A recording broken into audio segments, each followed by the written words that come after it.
ఆంధ్రప్రదేశ్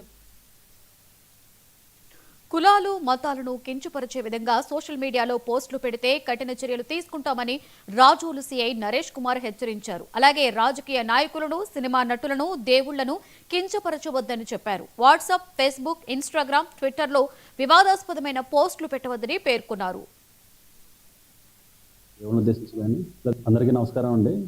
నా పేరు నరేష్ కుమార్. నేను రాజోలు సీఐ అని మాట్లాడుతున్నాను. యువతకి చిన్న సందేశం ఇద్దామని చెప్పేసి చిన్న వీడియో చేయడం జరుగుతుంది. మనకందరికీ తెలుసు, మన ఏరియా నుంచి చాలా మంది వెళ్ళి గల్ఫ్ దేశంలో జీవనోపాధి కోసం పనిచేసుకుంటున్నారు. అయితే వాళ్ళు తెలుసో తెలియక ట్రాప్లో పడి ప్రభుత్వాన్ని ఉద్దేశించి కానీ, లేకపోతే వ్యక్తులను ఉద్దేశించి కానీ, లేకపోతే కొంతమంది దేవుళ్ళని ఉద్దేశించి కానీ, లేకపోతే సినిమా హీరోలను ఉద్దేశించి కానీ పోస్టింగ్లు పెట్టడం జరుగుతుంది. ఆ పోస్టింగ్లు పెట్టడం వల్ల చాలా మంది షేర్ చేస్తున్నారు, కామెంట్లు పెడుతున్నారు. వీళ్ళు గల్ఫ్లో ఉండి పోస్టింగ్ పెట్టినా సరే ఇక్కడ కేసు నమోదు చేయడం జరుగుతుంది. ఈ కేసు ఒకవేళ కేసు నమోదైతే మేము ఎల్ఓసి పెట్టాల్సి వస్తుంది. ఎల్ఓసి అంటే లుకౌట్ సర్క్యులర్. అదే ఆల్ ఎయిర్పోర్ట్స్ కూడా అది లుకౌట్ సర్క్యులర్ వెళ్తుంది. వీళ్ళు ఎప్పుడైనా సరే ఎయిర్పోర్ట్లో దిగినప్పుడు ఇమీడియట్గా పట్టుకొని మాకు హ్యాండ్ ఓవర్ చేస్తారు, అరెస్ట్ చేయడం జరుగుతుంది. తర్వాత మళ్ళీ గల్ఫ్ వెళ్ళాలన్నా కూడా వాళ్ళకి చాలా ఇబ్బంది అవుతుంది.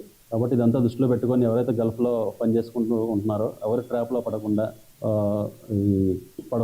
ఈ పోస్టింగ్లు అవి పెట్టకూడదని చెప్పేసి అందరికీ చెప్పడం జరుగుతుంది.